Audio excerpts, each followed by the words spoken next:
Hello, everyone. Welcome back to the episode of Just Say Guay. I'm your host, George Guay, for a second time, and this time with the Chicago Blackhawks. I am joined by Jaxson Stauber. Jaxson, welcome back, and thanks for on the show for a second time. Yeah, thanks for having me. Yes, how's this year been? You get your first year of pros. You play a lot in Rockford with the IceHogs. You play with the Blackhawks, make a little history. Going into another year of summer training. What's it all been like? Yeah, it was a great experience, like you said. Gotta play up with the Blackhawks and with Rockford, so it was a lot of up and down. And I think it's something that you take a lot of lessons from, and I feel way better equipped going into next year than I did coming into my first year. So yeah, it was exciting. Yeah, and I'm looking forward to another good year next year. Definitely. So, for those who didn't see the first episode, it wrapped up when uh, Jaxson was in the middle of his COVID year at Providence College, playing college hockey, a bubble-like atmosphere of going to school, but also having to play with no fans, which was obviously a lot different than what professional athletes had to deal with. So, can you take me through what it was like to just get through that? I know that you guys didn't really have the season that you wanted in the end, but was it just a relief for all that extra stuff to be over? Yeah, it was a challenging year. I think it was something where, you never even knew who you were going to be playing that week until, Wednesday, and you play Friday, Saturday. So it was kind of you just had to take things as they came at you. And I think it was good in the sense of just getting away from maybe the routine a little bit and just adjusting to things on the fly. I think that was actually probably helpful in some ways, going into this year and even last year, as well. So yeah, it was tough, like you said, but we got through it, better for it. So yeah.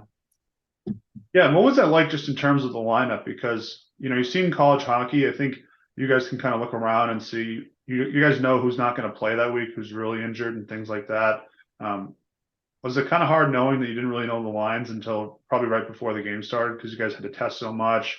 Who knows if there was an outbreak with the other team and you guys would make adjustments? I mean, what was it like dealing with that? Yeah, it was very unique. And I think it was something that, everyone had to adjust to, right? Like everyone was kind of in the same boat. So I think it was a learning curve, but I think the guys did a great job of just, staying focused and playing with what we had that night. And yeah, like I said, the other team's going through it too, so you can't really focus too much on it because at the end of the day, everyone's dealing with the same stuff. Yeah, for sure. I mean, it was definitely a tough year, tough stretch of years. I mean, COVID obviously went on in the world for a bit longer after the college hockey season ended. So, just going into that next season, it was your third year before you left to go pro. I know it's hard to predict going into a season, but did you have an idea that it could have been your last year? Yeah, I'd had some conversations with teams at the end of my sophomore year, and so I knew that there was going to be that opportunity. But like anyone, I just didn't want to focus on that too much. I just wanted to play the season and do the best that I could and help our team, win. That's ultimately what you're there for is to win and to make that national tournament. Unfortunately, we came up a bit short, which was disappointing, but yeah, I just try to keep my focus on the year and leave all that stuff to kind of sort through once the season ended. Yeah, and you definitely had a great year that year. Obviously, enough to get the attention of the Chicago Blackhawks. But I was just wondering, like you said, it wasn't the end of the year that you guys wanted, but was it positive knowing that seeing it from this season, not as a Friar, but knowing that the team made it to the Garden and is really building something? They did lose a lot of seniors, but was it positive from afar to see that they did take that right step in a good direction this year? Yeah, I think especially for those seniors, because obviously that first year, when they were freshmen, the season got canceled for COVID. They didn't have a chance of playing the playoffs. And then, like I said, the last 2 years, we made to the semis my sophomore year, but that was all on campus things. And like you said, there was no fans, so wasn't quite the atmosphere of playing at the Garden. So that was fun to see. I was able to watch. I think it was the first round against UNH was on like a Wednesday, so I was able to watch that game. And yeah, so it was fun to see, and I was happy that the guys made it there. And obviously unfortunate again that they came up short of the national tournament, but yeah, it was fun to watch. Yeah, I mean, from a fan perspective, for me, I was very excited. I mean, I think that's the most pumped up. I think people were about Providence College hockey over the past few years. And just like you said, having those seniors on the roster, I mean, those guys were gamers. in those overtime wins. So take me through the talks with the Chicago Blackhawks. I mean, were there other teams reaching out? Did you have any preferences, or is it just Chicago was calling and you answered the call? Yeah, I mean, I think it was mostly, I'd been in touch with them throughout the season, a little bit, but like I said, mostly tried to keep that stuff until the end of the year. And it was really, then my agents that kind of, had those discussions. And I think it was going to be either Chicago or come back just because of the opportunity that was there was the best that was out there, for me. And so I think it was more of just kind of working around if that's what I wanted to do, or if it was going to be returning to Providence, for the last season. So I didn't have too many discussions with the Blackhawks personally. Like I said, it was more my agents kind of relaying that information, to me and kind of guiding me.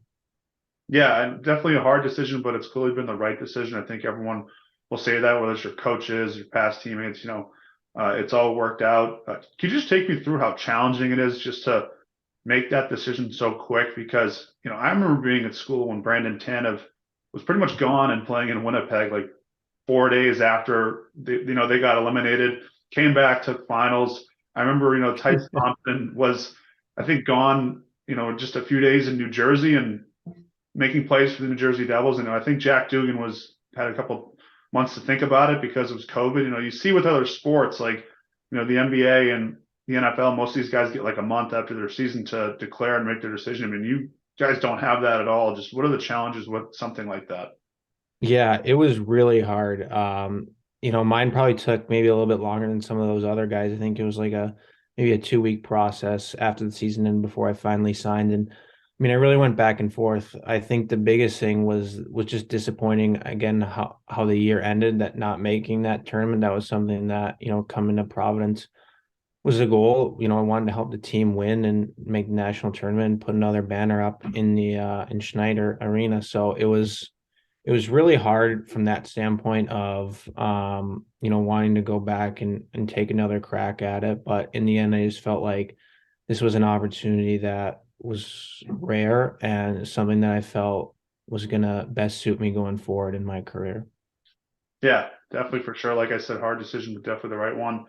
Uh, you signed the contract, great feeling.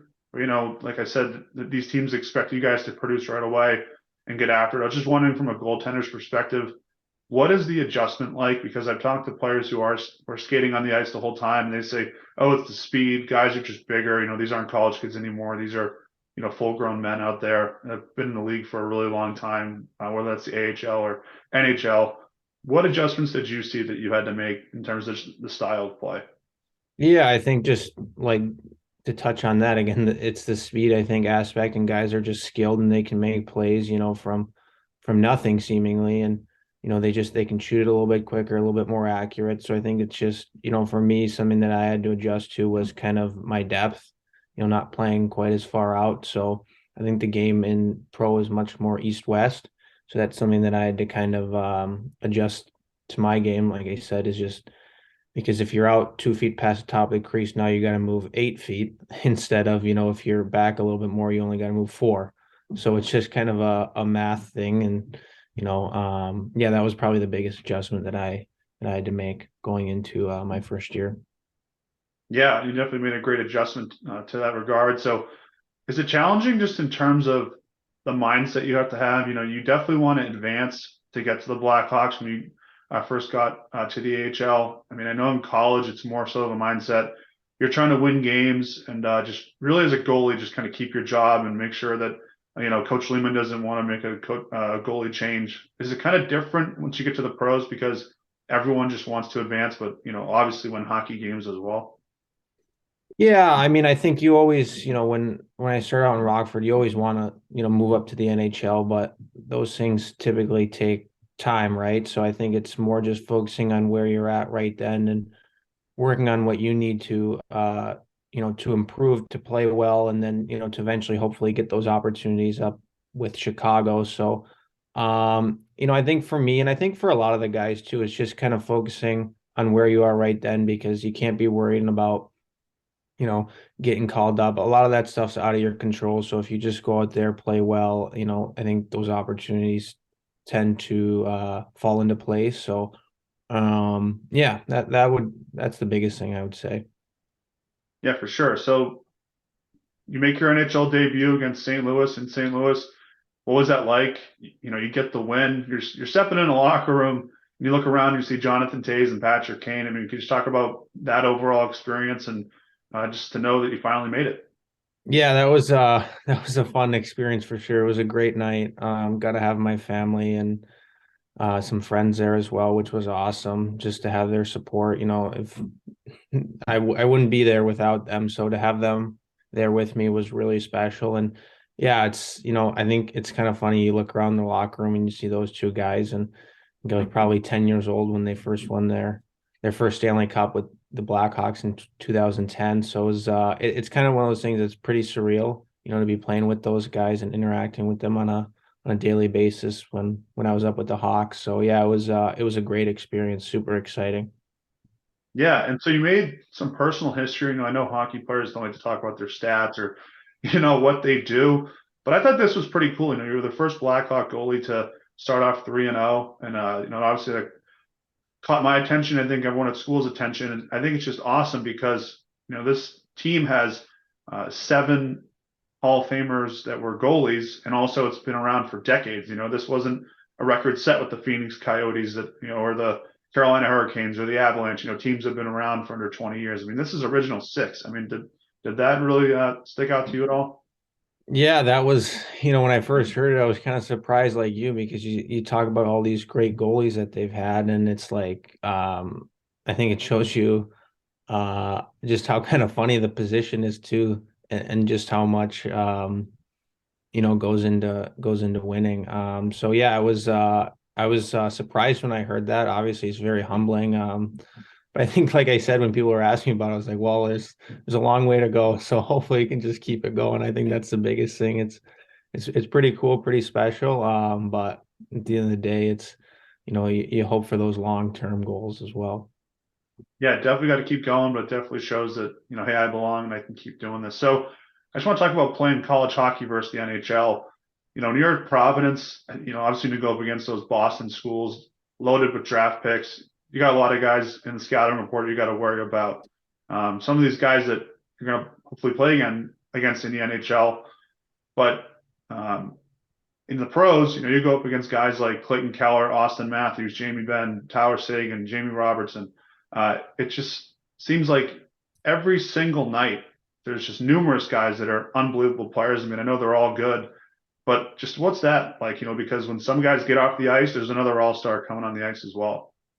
Yeah, I mean, like you said, you look at the scouting report and you see all the great players that are on the other side, and I think it's something where it's like, you're aware when those guys are out there, but you can't just fixate on them. You just got to focus on doing your job, and at the end of the day, like they're humans just like you and me. Like they make mistakes, and so I think not putting them up on that huge pedestal. Like I said, obviously they're great players, but not fixating on that. I think is key because otherwise you're focusing on the wrong things instead of yourself and what you can control. In that moment in the game. So.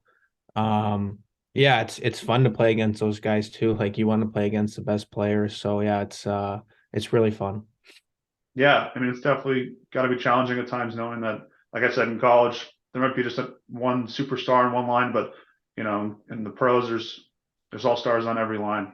So just take me through going back to the AHL to close out the year. What did you learn from that time and experience, and what are you hoping to carry forward going into this next year with the pros?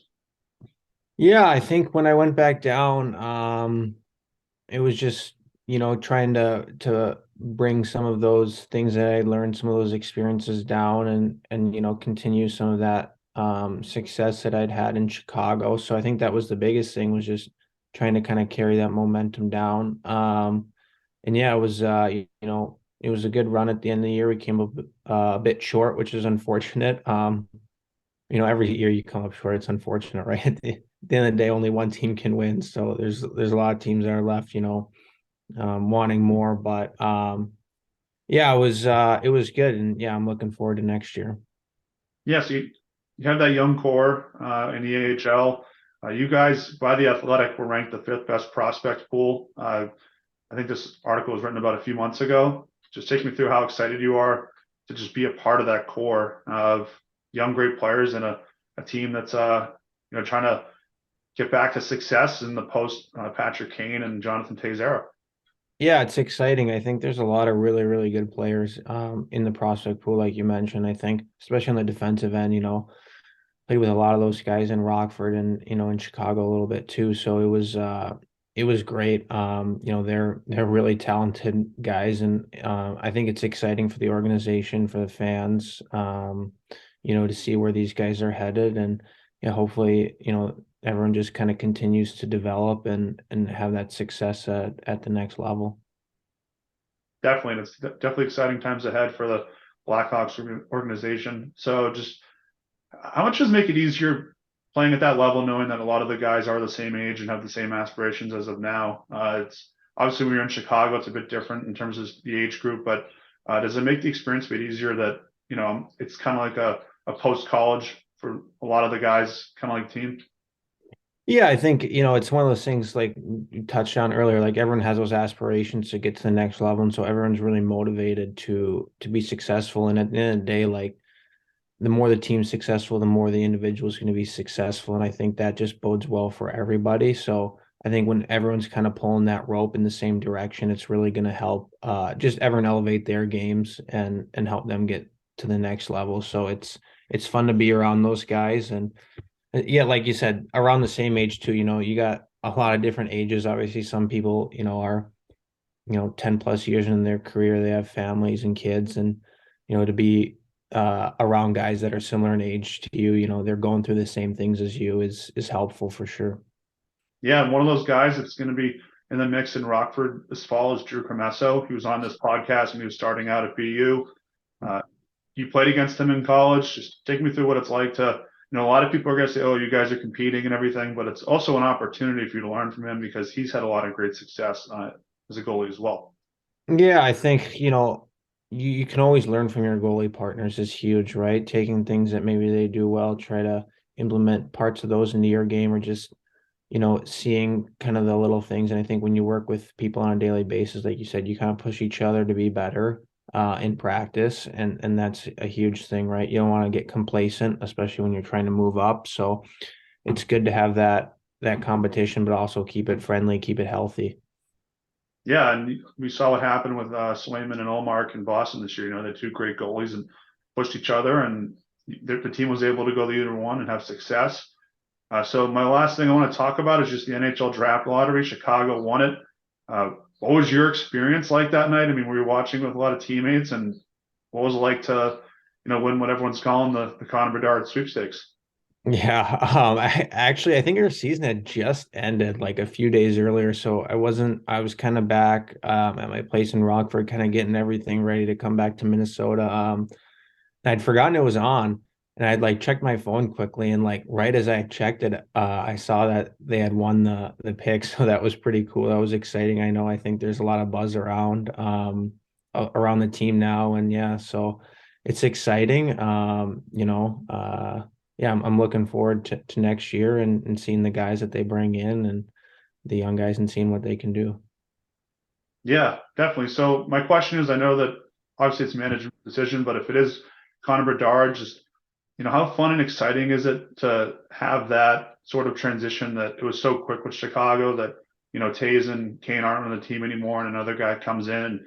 I know it's going to be a hockey town regardless. It was before those guys who won the cups and it's still going to be. But, like I said, it's so much excitement. I think the season tickets had a record sell the day after. What's it like just to be a part of that?